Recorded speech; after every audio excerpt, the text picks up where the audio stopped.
वादी कश्मीर की सियासी गहमागहमी पर इस वक्त की सबसे बड़ी खबर। कश्मीर की सियासी गहमागहमी पर इस वक्त की सबसे बड़ी खबर गुलिस्तान न्यूज के पास। आज शाम 5 बजे डॉक्टर फारूक अब्दुल्ला और महबूबा मुफ्ती की मुलाकात होने जा रही है। वक्त का ऐलान गुलिस्तान न्यूज की तरफ से गुलिस्तान न्यूज के जराये ने कंफर्म किया है कि शाम 5 बजे दोनों रहनुमाओं की मीटिंग होने जा रही है और जम्मू कश्मीर से ऑल पार्टी वफ्द को दिल्ली लाने की तैयारी की भी खबरें मौसूल हो रही हैं। तो जम्मू कश्मीर में जारी सियासी गहमागहमी पर इस वक्त गुलिस्तान न्यूज के पास एक एक्सक्लूसिव खबर है और खबर नेशनल कॉन्फ्रेंस के रूह रवां डॉक्टर फारूक अब्दुल्ला और पीडीपी की सदर महबूबा मुफ्ती की मुलाकात के हवाले से है। जी हां, बिल्कुल आज शाम 5 बजे डॉक्टर फारूक अब्दुल्ला और महबूबा मुफ्ती की मुलाकात होने जा रही है और वादी में जारी सियासी सरगर्मियों में एक नया इजाफा होने के इम्कानात हैं। चूंकि गुज़श्ता रोज डॉक्टर फारूक अब्दुल्ला ने यह ऐलान किया था कि वो जम्मू कश्मीर के लिए हर प्लेटफॉर्म पर जाकर अपनी आवाज रखने के लिए तैयार हैं। ऐसे में महबूबा मुफ्ती और डॉक्टर फारूक अब्दुल्ला की यह खुफिया मुलाकात अपने आप में कई सवालात पैदा करते हैं। हमारे सराय का यह भी कहना है कि आज की मुलाकात जम्मू कश्मीर की सियासत और गुपकार इत्तेहाद को लेकर मुसलसल उठ रहे सवालात के जवाब तलाशने के साथ साथ आगे की हिकमत अमली पर मुश्तमिल हो सकती है। इस बीच दूसरी बड़ी खबर दिल्ली से निकल कर यह आ रही है कि वजीर आजम नरेंद्र मोदी कल वजीर दाखिला अमित शाह के साथ एक आला सतही मीटिंग करने जा रहे हैं। कल सुबह 11 बजे का वक्त तय किया गया है और बताया जा रहा है कि इस मीटिंग में जहां वैक्सीन और शहरियत तरमीमी कानून के साथ साथ मर्दमशुमारी पर बात की जाएगी, वहीं जम्मू कश्मीर के हवाले से भी इस मीटिंग में तबादला ख्याल किया जाएगा। और तबादला ख्याल के लिए जिन मौज़ूआत का इंतखाब किया गया है, जराये का कहना है कि वो हदबंदी यानी डिलिमिनेशन, अमरनाथ यात्रा और जम्मू कश्मीर में सियासी सरगर्मियों को रफ्तार देने का मामला है। इधर हदबंदी कमीशन के हवाले से खबर यह निकल कर आ रही है कि हदबंदी कमीशन की रिपोर्ट करीब तैयार हो चुकी है। कमीशन की तरफ से 20 जिलों की इंतजामिया से कहा गया है कि वो अपने जिले की टोपोग्राफी और राय दहिंदगान से मुतल्लिक तफसीलात जमा करे। हदबंदी कमीशन की रिपोर्ट, पीएम मोदी की वजीर दाखिला से मुलाकात और फिर डॉक्टर फारूक अब्दुल्ला की महबूबा मुफ्ती से आज शाम 5 बजे खुफिया मीटिंग। जम्मू कश्मीर को एक बार फिर इन तमाम खबरों ने आज सुर्खियों में बनाए रखा है। तो जम्मू कश्मीर की सियासत में एक बार फिर से नई गर्मी पैदा होती हुई दिखाई दे रही है। आज शाम 5 बजे डॉक्टर फारूक अब्दुल्ला की महबूबा मुफ्ती से मुलाकात होने जा रही है। इस मुलाकात में क्या कुछ बातें होंगी और किस हवाले से बात होगी, ये बहुत जल्द तस्वीर साफ होगी। लेकिन हमारे पास जो एक्सक्लूसिव खबर मिली है, रिपोर्ट है, वो खबर ये है कि आज शाम फारूक अब्दुल्ला की महबूबा मुफ्ती से मुलाकात होने जा रही है। इस खबर पर और वादी कश्मीर से लेकर दिल्ली तक जो खबरें चल रही हैं, इस पर तफसीलात के साथ हमारे एग्जीक्यूटिव एडिटर इशफाक गौहर जुड़ चुके हैं लाइव हमारे साथ। इशफाक, क्या कुछ अपडेट है? खबर मिल रही है कि आज शाम 5 बजे डॉक्टर फारूक अब्दुल्ला की महबूबा मुफ्ती से मुलाकात होने जा रही है। क्या माने निकाले जाएं और इस खबर की तफसीलात क्या कुछ हैं? देखिए रहमत, अब खबर जो है वो पूरी तरह से खुलकर सामने आई और सुबह जब हमने इस खबर को ब्रेक किया था तो काफ़ी सियासी हलचल पैदा हुई थी और बहुत सारे ट्विटर यूज़ करने वाले लोगों की तरफ से ट्वीट इस्तेमाल करके हुए ये कहा गया था कि दिल्ली से खबर को प्लॉट किया गया है। लेकिन थोड़ी देर के बाद खुद उन्हीं पॉलिटिकल सर्कल्स की तरफ से इस बात की तस्दीक हुई कि हाँ, कुछ हलचल तो है, लेकिन थोड़ा इंतज़ार कीजिए। और थोड़ा इंतज़ार करते करते महबूबा मुफ्ती ने साफ हमारे साथ बात करते हुए ये कहा कि फारूक अब्दुल्ला साहब 5 बजे उनकी रेजिडेंस पर आ रहे हैं। और फिर जब हमने और तहकीक की, पड़ताल की, तो पता लगा कि यह सिर्फ फारूक अब्दुल्ला नहीं है, बल्कि PAGD जो बनाया गया था, अवामी इत्तेहाद जो बनाया गया था, उन सभी मेंबर्स को फारूक अब्दुल्ला ने अब वहां पर बुलाया है और मीटिंग कर रहे हैं PAGD के लोग। और ये बड़ा दिलचस्प है, PAGD की मीटिंग हो रही है। कब मीटिंग हो रही है? जब जम्मू कश्मीर हदबंदी कमीशन की तरफ से खबर सामने आई कि सभी डिप्टी कमिश्नर्स के नाम नोटिस गया है। यह मीटिंग कब हो रही है? जब कल दिल्ली के अंदर प्रधानमंत्री और वजीर दाखिला आपस में मुलाकात कर रहे हैं और जहां दीगर मामलों पर गुफ्तगू हो रही है वहां पर जम्मू कश्मीर के दो अहम मुद्दों पर भी बातचीत हो रही है। यह मीटिंग कब हो रही है? जब यह खबर दिल्ली से सामने आ रही है कि शायद जम्मू कश्मीर से एक ऑल पार्टीज डेलीगेशन जा सकता है जम्मू कश्मीर के पॉलिटिकल इशू को एड्रेस करने के लिए। इन सभी खबरों के बीच फारूक अब्दुल्ला पर यह दबाव था कि उन्होंने पीएचडी को खत्म किया, क्योंकि वो हेड थे, पीएचडी के चेयरमैन थे और सीनियर लीडर थे, और उनकी तरफ से कोई भी कोशिश नहीं की गई थी कि पीएचडी के हवाले से क्या कुछ किया जाए। शायद उसमें दोबारा से एक हिम्मत भरने के लिए और दोबारा से उस खाके को रंग भरने के लिए फारूक अब्दुल्ला ने यह कोशिश किया। लेकिन हमारे जो सूत्र है, हमारे जो सोर्सेज है नेशनल कॉन्फ्रेंस के अंदर, पीपल्स डेमोक्रेटिक पार्टी के अंदर और दीगर पार्टियों के अंदर, उनका मानना कि एजेंडा जो है वो सिर्फ हदबंदी कमीशन है, क्योंकि हदबंदी कमीशन ने राउंड अबाउट 70 to 75% काम अपना मुकम्मल कर दिया है। और ये इतला हमारे पास है कि अगस्त के आखिर तक या सितंबर के वस्त तक रिपोर्ट जो है वो मंजर आम पर आएगी, और उसके बाद मामला क्या कुछ होगा सबके सामने है। पीएचडी की मीटिंग आप बता रहे थे, इससे पहले खबर मिल रही थी कि डॉक्टर फारूक अब्दुल्ला की सिर्फ महबूबा मुफ्ती से मुलाकात है। अब पीएचडी के क्या उन सवालात की वजह से तो नहीं ये मुलाकात बुलाई गई या मीटिंग हो रही है जो पिछले दिनों पूछा जा रहा था कि मुख्तलिफ मसाइल जब जम्मू कश्मीर के आवाम के सामने आ रहे हैं या जम्मू कश्मीर के जो मुख्तलिफ मसाइल है उसमें पीएचडी अब डीडी से इलेक्शन के बाद से गायब है, पीएचडी का कहीं नाम नहीं, क्या उसका असर तो नहीं है ये? देखिए, पीएचडी जब डीडीसी इंतखाबात मुकम्मल हुए थे तो उसके बाद 100% इरेलीवेंट हुई। इरेलीवेंट क्यों हुई? आपसी इख्तलाफात जो थे वो खुलकर सामने आए थे, चाहे नेशनल कॉन्फ्रेंस के वर्करों की तरफ से इख्तलाफ किया गया हो या दीगर पार्टियों की तरफ से। और वो पीएचडी आज के दिन में इत्तेहाद है ही नहीं। सज्जाद लोन जो एक मेन पिलर थे इस पीएचडी के, वो बाहर है। बहुत सारे पीएचडी की पार्टियां एक सीट भी नहीं जीत पाई, इसलिए वो वहां पर शायद एग्जिस्टेंस कर पाए अपनी, मुश्किल है आज। लेकिन जो बातें पीएचडी बनाने के वक्त की गई थी कि एक व्हाइट पेपर जी सामने रखा जाएगा, पीपल्स कोऑर्डिनेशन बनाई जाएगी, डिस्ट्रिक्ट सेमिनार्स होंगे। अगरचे बड़ी बात यह है, फारूक अब्दुल्ला लगातार कहेंगे कि वो पेंडेमिक के शिकार हुए, कोविड पॉजिटिव हुए, इसलिए वो नहीं कर पाए। लेकिन हमारे पास जो खबर है वो यही है कि पीएचडी ऑलमोस्ट खत्म है। सिर्फ और सिर्फ इस वक्त जो बड़ा मुद्दा नेशनल कॉन्फ्रेंस के सामने है वो ये है कि उनके पास मेंबर पार्लियामेंट है। नॉर्थ कश्मीर से, साउथ कश्मीर से, सेंट्रल कश्मीर से 3 मेंबर पार्लियामेंट उनके हैं, और हदबंदी कमीशन के अंदर अगर वो नहीं जाते हैं ये पॉलिटिकल मर्डर होगा। अगर वो जाते हैं तब भी उनके लिए बड़े सवाल होंगे। उन सवालों से बचने के लिए शायद आज सभी जमातों के साथ ये मामला तय किया जाएगा कि हमने कौन सा मौक़िफ़ इख्तियार करना है और किस तरीके से आगे बढ़ना है। क्योंकि साल 2011 के सेंसस के हिसाब से अगर हदबंदी होती है तो इसका वाज़िह तौर पर सबूत यह है कि किस तरीके से निज़ाम चलेगा। और जो खबरें बाहर आ रही है हदबंदी कमीशन से वो ये साफ बता रही है कि पावर सेंट्रिक किस तरीके से चेंज करने की कोशिश हो रही है। जी, 20 जिला इंतजामिया के हवाले से आप बता रहे थे कि हदबंदी कमीशन की तरफ से उन्हें कहा गया है कि वो तफसीलात दें टोपोग्राफी के हवाले से और साथ ही साथ राय दहिंदगान के हवाले से। इसका क्या माना निकाला जाए? और ये एक ऐसे वक्त में जब आप बता रहे हैं कि 70 से 75% काम मुकम्मल हो चुका है और रिपोर्ट तैयार करने की बारिश शुरू हो रही है। देखिए, 2 चीजें हैं जी रहमत, और हमने अपने नाजरीन को ये चीज बड़ी क्लियर करनी पड़ेगी।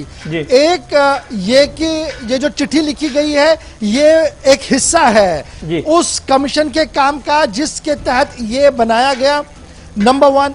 और ये जो तफसीलात तलब की गई है कि आप अपने जिले के अंदर हमें हल्के इंतखाब बताइए, उन हल्के इंतखाब के अंदर कितना पॉपुलेशन है, उस हवाले से राय दहिंदगान कितने हैं वो बताइए, हमारे ज्योग्राफिकल सिचुएशन बताइए। ये सारा वो फीडबैक लेंगे। ऑलरेडी ये सारा फीडबैक उनके पास है, लेकिन ऑफिशियल चैनल से फीडबैक लेकर वो एक हतमी शक्ल दे रहे हैं इसको कि किस एरिया को कितनी रिप्रेजेंटेशन है, किस एरिया में ज्यादा लोग हैं, किस एरिया में कम लोग हैं और क्या कुछ करने की जरूरत है। क्योंकि हदबंदी कमीशन के अंदर ऐसा होना चाहिए था कि कमीशन आज खुद यह फैसला करता कि कितनी सीटें बढ़नी चाहिए। लेकिन यहां पर एक बड़ा मसला यह है कि हदबंदी कमीशन के सामने टारगेट है कि आपने इतनी सीटें बढ़ानी है, 7 सीटें बढ़ानी है, 10 सीटें बढ़ानी है, जिससे ये क्लियर है कि अगर ये 5-8 सीटें बढ़ती हैं तो ये सारी टोपोग्राफी जो है ये किस तरीके से आगे बढ़ेगी।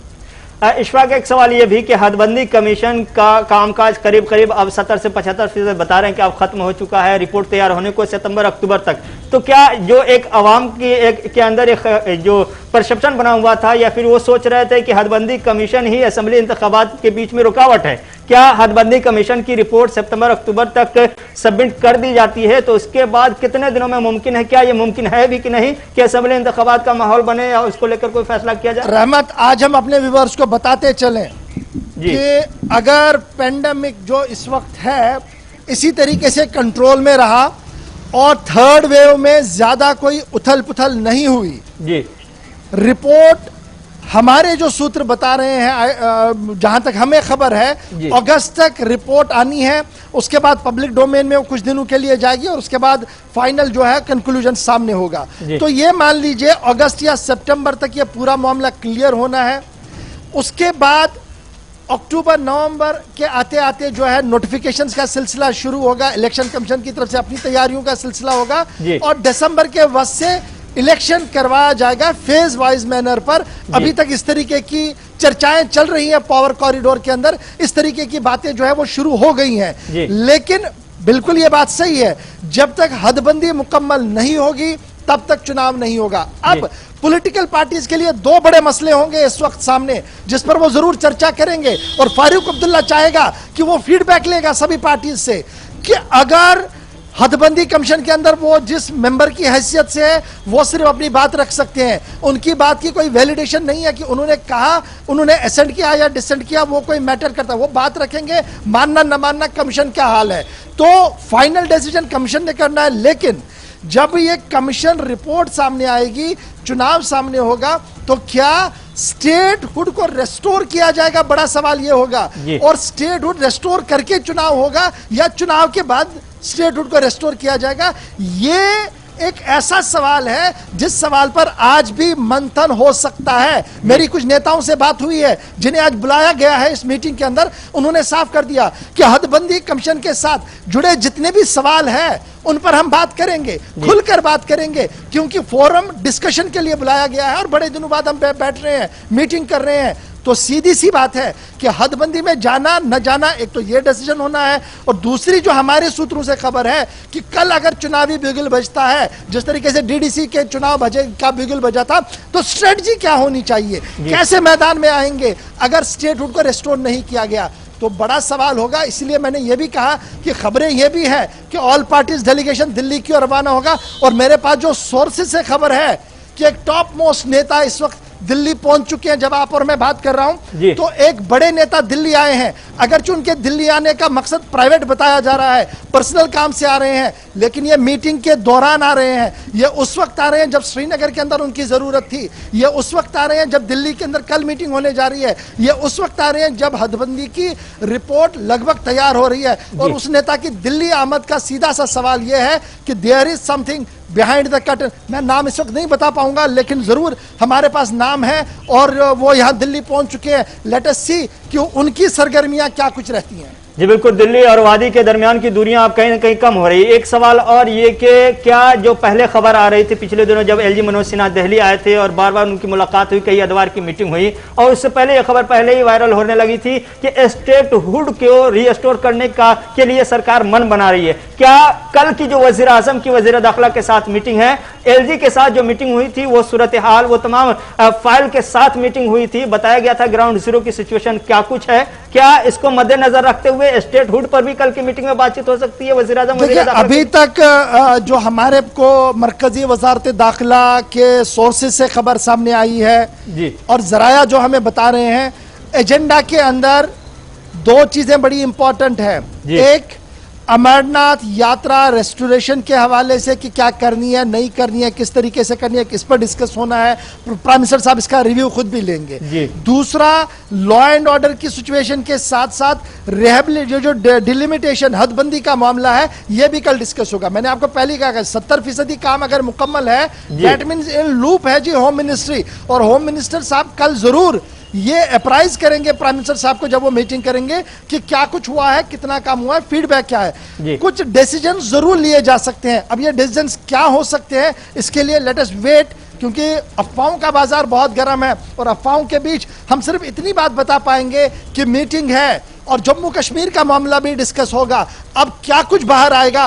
उसके लिए कल तक का इंतजार करना होगा। इशफाक, आखिरी सवाल ये कि स्टेटहुड रीस्टोर होता है, डिलिमिनेशन का काम मुकम्मल हो जाता है, रिपोर्ट सबमिट कर दी जाती है, उसके बाद असेंबली इंतखाबात की तारीख का अगर ऐलान किया जाता है तो फिर इन तमाम तब्दीलियों, आर्टिकल 370 की मनसूखी के बाद हदबंदी कमीशन और फिर स्टेटहुड बहाल किए जाने के बाद असेंबली इंतखाबात की तस्वीर क्या होगी? जम्मू कश्मीर में क्या सीटें बढ़ेंगी असेंबली की और किस तरह से तब्दीली नजर आएगी?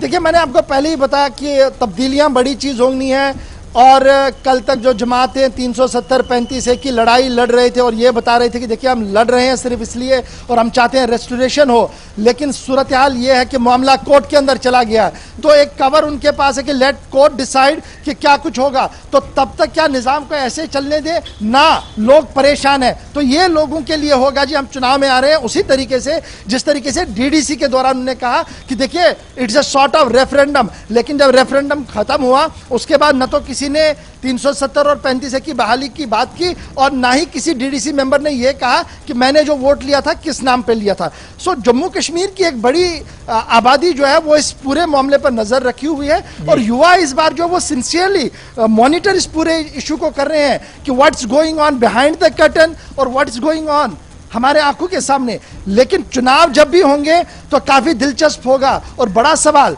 उन जमातों के लिए होगा जो पीएजीडी के अलायंस है कि वो जब मैदान में आएंगे तो उनके हाथ में कौन सा झुंझुना होगा जो आवाम के सामने लेकर आएंगे।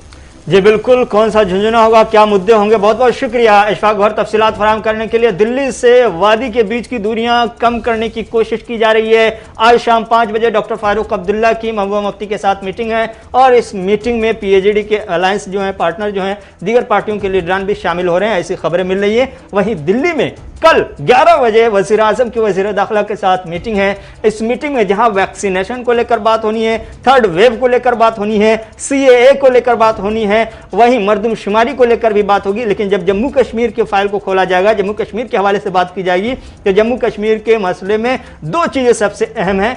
बड़ा मसला है अमरनाथ यात्रा और दूसरा सबसे बड़ा मुद्दा होगा डिलिमिनेशन यानी हदबंदी कमीशन। कल की मीटिंग क्या कुछ कहेगी और आज शाम में पीएजीडी की मीटिंग से क्या कुछ निकल कर आता है, हमारी नजर बनी हुई है और हम पल पल आपको अपडेट करते रहेंगे और आपको बताते रहेंगे कि दिल्ली से वादी तक क्या